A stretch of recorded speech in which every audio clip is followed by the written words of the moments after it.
باللہ من الشیطان الرجیم بسم اللہ الرحمن الرحیم قل یا اہل الکتاب تعالوا الى کلمۃ سواء بیننا وبینکم الا نعبد الا اللہ ولا نشرک به شیئا ولا يتخذ بعضنا بعضا اربابا من دون اللہ فإن تولوا فقولوا اشهدوا بأننا مسلمون صدق اللہ العظیم۔ سورہ آل عمران کی آیت نمبر 64 آپ کے سامنے تلاوت کی گئی ہے۔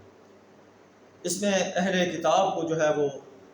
مشترک نکات پر جو ہے دعوت دی گئی ہے کہ تم ان مشترک نکات پر ہمارے ساتھ اکٹھے ہو جائیں۔ اے نبی صلی اللہ علیہ وسلم آپ کہہ دیجئے کہ اے اہل کتاب آؤ ہم ایک ایسی بات کی طرف سواء بیننا و بینکم جو ہمارے درمیان اور تمہارے درمیان برابر ہے، اللہ نعبد الا اللہ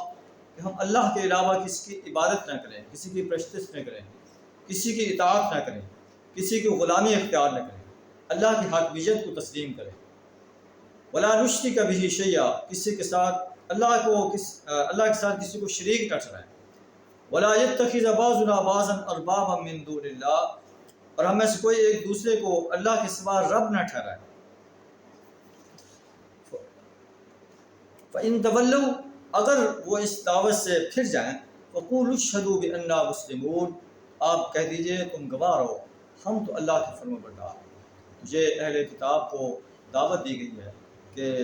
تم ان مشترک نکات پر ہمارے ساتھ مل جاؤ، لیکن انہوں نے نبی صلی اللہ علیہ وسلم کی اس دعوت کو قبول کرنے سے انکار کر دیا۔ حضرت عدی بن حاتم رضی اللہ تعالیٰ عنہ نبی جو پہلے عیسائی تھے پھر مسلمان ہو گئے، اللہ کے رسول صلی اللہ علیہ وسلم کی خدمت میں حاضر ہوتے ہیں اور کہتے ہیں کہ ہم تو اللہ کے علاوہ کسی کو رب نہیں بناتے۔ قرآن میں اتخذوا احبارهم ورهبانهم اربابا من دون اللہ، انہوں نے اپنے علماء کو اپنے رہبانوں کو اللہ کے علاوہ رب بنا لیا۔ تو آپ صلی اللہ علیہ وسلم نے ارشاد فرمایا اما انہم لم یکونوا یعبدونہم وہ ان کی عبادت نہیں کرتے تھے، بلکہ ولکنہم اذا احلوا لہم شیئا جب وہ ان کے لیے کوئی چیز حلال کر دیتے تھے کہ یہ حلال ہے، استحلوہ اس کو حلال جانتے تھے،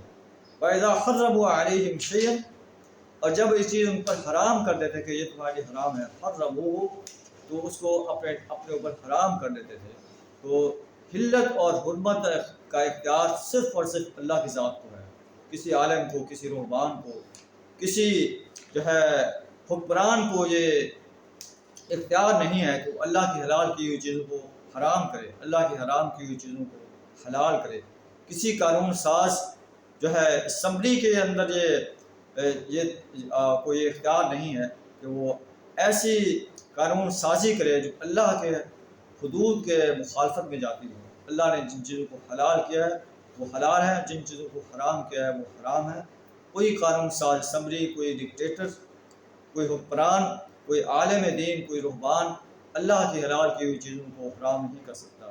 اور نہ اللہ کی حرام کی ہوئی چیزوں کو حلال کر سکتا ہے۔ ایسا اگر ہم کریں گے تو اللہ کے ساتھ شرک کا ارتکاب کریں گے۔ اللہ فرماتا ہے فَإِن تَوَلَّوْا اگر اہل کتاب اس بات سے پھر جائیں تو آپ کہہ دیں اشہدوا گواہ رہ جاؤ بِأَنَّا مُسْلِمُونَ تو ہم تو اللہ کے فرمانبردار ہیں۔ اللہ سے دعا تعالیٰ ہمیں قرآن کی دی ہوئی گائیڈ لائن کو جو ہے اس کے آگے اپنے آپ کو جھکانے کی توفیق عطا فرمائے۔ وآخر دعوانا الحمد للہ رب العالمین۔